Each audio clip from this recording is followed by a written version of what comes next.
Hello,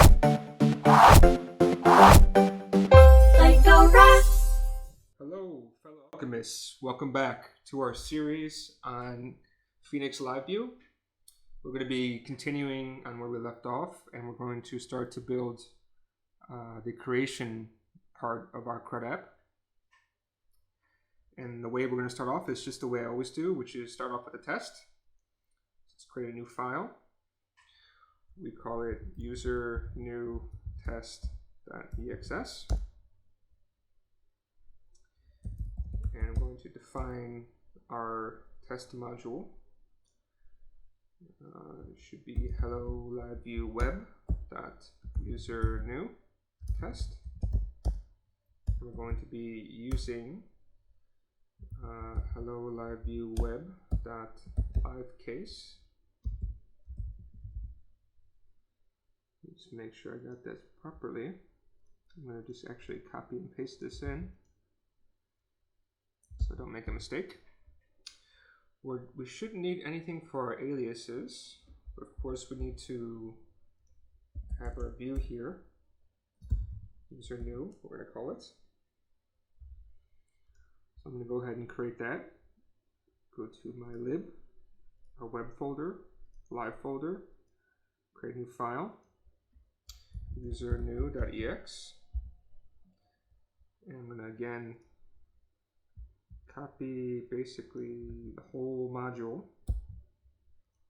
paste this into here.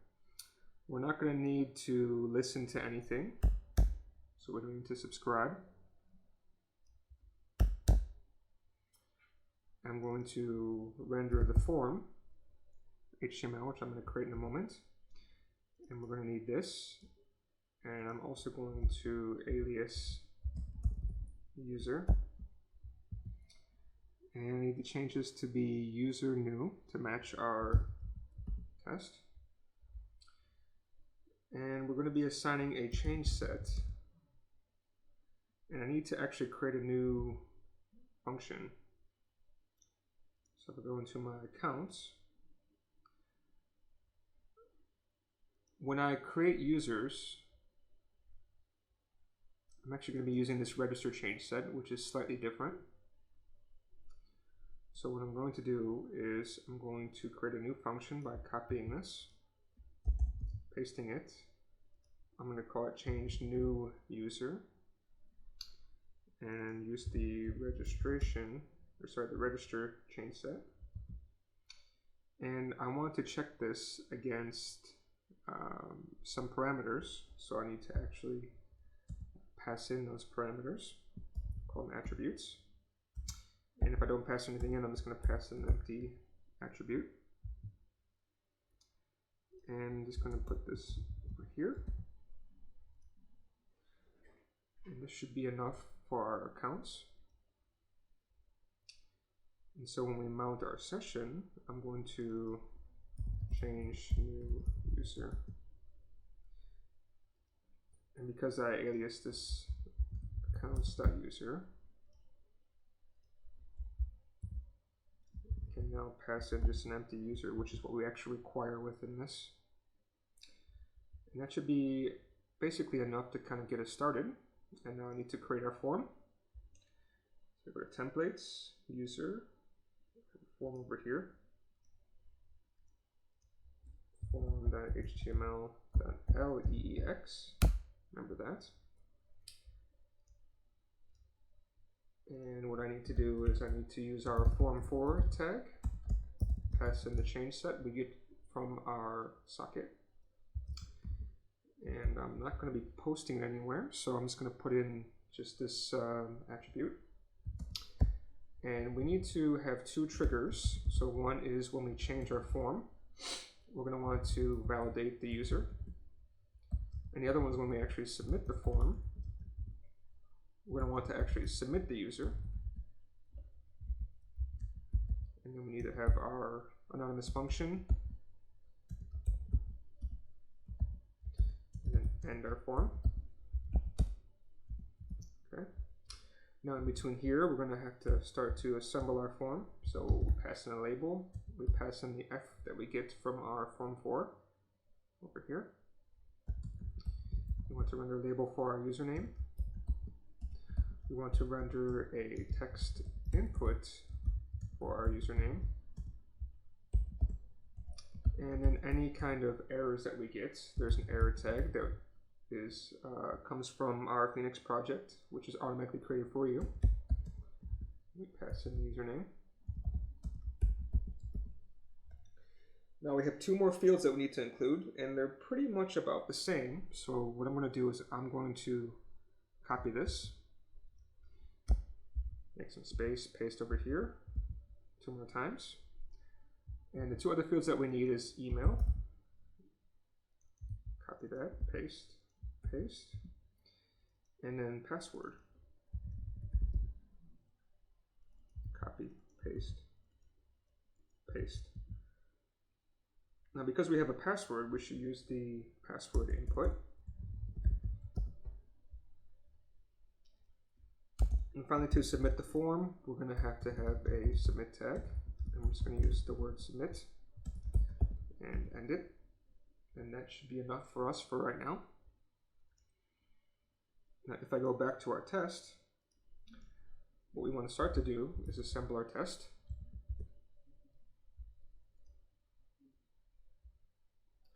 And we're going to make sure that a created user will redirect to the index page.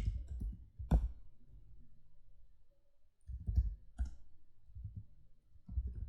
you guys remember before, when we mount our view, we're going to have the view plus HTML, which we don't need. Now we need to mount, add in our endpoint, add in our view. And we have our session, which again is going to be empty for right now.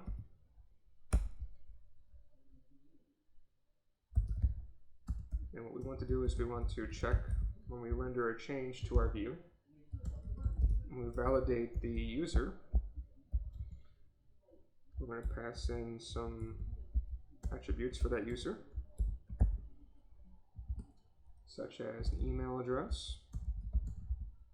We can use test@test.com and a password,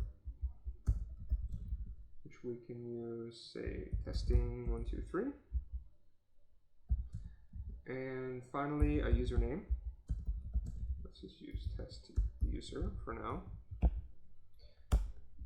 And we're going to expect that we can submit this button. So we're going to have the submit button.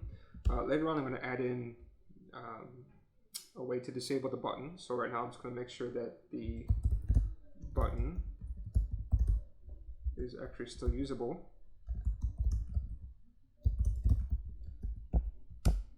And I'm going to refute that the HTML doesn't say can't be blank, which is one of our errors. Okay. Now the other thing too is that I need to, I want to verify that when we do create a user, we get redirected. So I need to save this, the user's path into a variable because it's going to rely on pattern matching. And I'm going to generate that path for us. And I'm going to use the path helper so that way, in case we decide to change it later on, it's not going to affect the test. And so we're going to pass in the endpoint and the name of the view. If you guys remember, this is our user index. And how you assert a redirection is you do assert redirect, pass in the view. And since this is a pattern match, like I said, we need to pin this to make sure that the path is correct. And then we need to pass in an anonymous function, which our redirection actually happens in. I'm going to assert that when we render a submit for our submit user, and we need to repass this in. Now, to make my life a little bit easier, I'm going to create a setup block and pass in these valid attributes over here. So I don't need to keep copying and pasting, just put them over here and I can use them in another test. So pattern match on valid attributes. We'll get the attributes. And we will pass this one over here. Okay. So now if we run our test,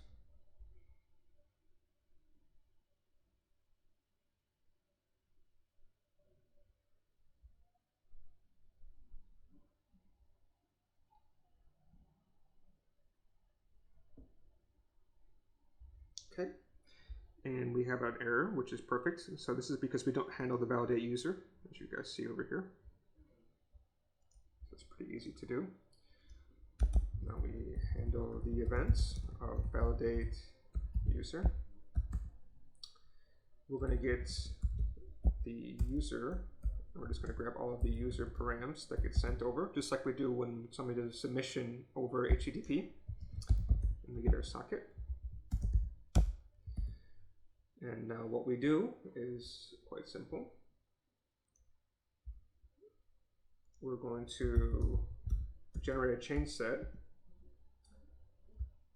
by passing in an empty user struct, pipe that into our change new user, and pass in the user params. And then to actually trigger the validations properly, we need to use a map and put an action of insert onto it. Usually when you run this through insert repo.insert, this will automatically get put in there for you, but because we're not inserting into the database, that never happens, so we need to actually trigger this by putting this onto there, the action insert. And then of course we need to do a no reply, and we pass in our socket, but we need to assign to the socket the updated change set. Okay, now that should work. Okay, perfect. Now we have another one, which is the submit user is not working properly. That's pretty easy to fix. So now we just need to handle the event of submit user. Pretty similar to what we have above. We handle the user params get sent in. And we have the socket. And then we do just like how we normally do within the controller. We have a case statement, accounts.createUser. We pass in the user params, and we should get back okay the user, which we don't care about, because what we're going to do is we're just going to redirect to the user path itself. So I take my socket, I'm going to pipe it into put flash, just so we can let the user know something happens. I haven't found a way to test the flash message like we can with a con, but hopefully they'll get fixed later on. For this moment I want to flash an info saying that user was successfully created. So it's very clear what happened. And then we want to redirect to, should be live path. And we pass in the socket. And then we pass in, should be the name of the view, which is hello live view web user index, which will just generate our path for us. And then we want to stop what we're doing and return the socket because we're going to be redirecting the user. Now we run the test. Let's see, stop. Reply, user event callback, stop socket. Oh, because I never actually grabbed the socket. There we go. Forgot about that.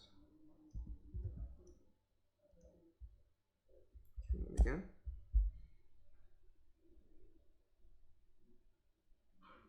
There we go. That's not too bad. All right. Now we need to actually test the case where we have some bad input, right? Should be quite simple. So we test that cannot create invalid user. And we can piggyback off of the attributes we had before. And we can create some invalid attributes. Invalid attributes. We can just use the shorthand. And we need to have a username. So what we can do is we can set the username to be nil. That way it'll definitely trigger off. And now what I'm going to do is just going to grab this, copy this, paste it. And I'm going to assert that this is here. And I'm going to assert that this was say disabled. And the other thing too is that we want to assert also when we submit these invalid attributes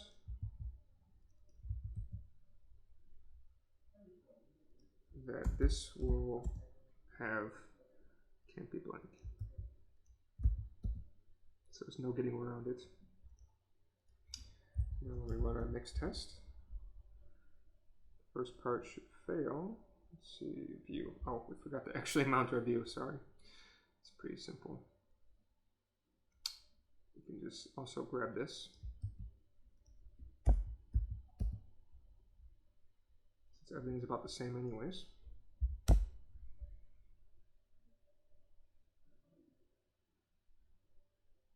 There we go. So this one is the disabled. So now if we go over here and go to our form, what we can do is quite simple. We just add the disabled attribute onto it. And this only comes up when the change set is not valid. So there's no invalid as far as I know. So we just do not valid.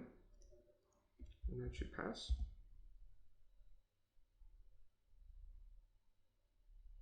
Now I can't find can't be blank. And there's a pretty easy reason why. The encoding is just a little bit off for LiveView, what I've noticed, for when you have HTML. So as you can see, it's a little bit different. So what I do is I just grab this, copy it, and I go to all these places and I just change it so it matches up properly.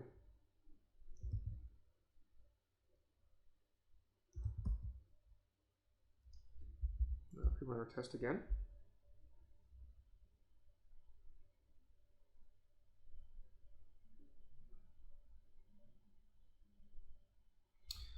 and we have no case clause matching. Well, that's because in our submit user we don't actually handle that. So we don't handle the good case, we don't handle the bad case.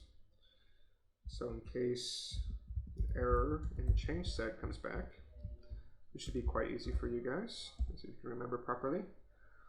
In fact, we can just copy and paste it. So we can just grab this part, return no reply tuple, and assign the new change set to our socket, and everything should be good.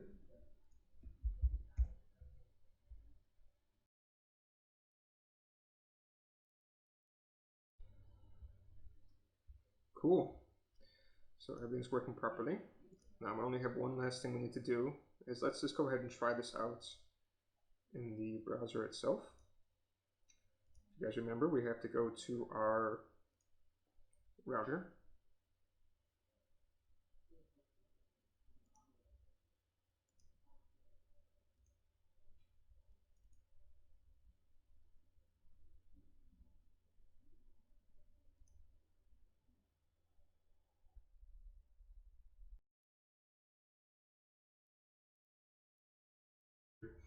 In any case, as you guys can see, we loaded up our view from users/new, and now we can start to actually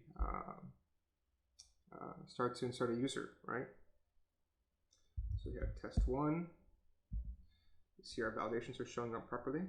Test 1 at test.com, and our password we can have test. And now we submit this. And that user was created. Oh, it was not created, it seems. Oh, yep, because looks like my last test worked fine. So I need to have a new user. So test2, test2, test. Should be working fine. Submit the user. There we go. Everything works fine. Awesome. So thank you guys for joining me on this video. It's a little bit longer than I was hoping to. We still have a couple more videos, including editing a user, showing a user, redirection when that user is deleted, and of course the deletion part. So please hang in there, subscribe if you haven't, and I'll catch you guys next time. Thanks. Bye.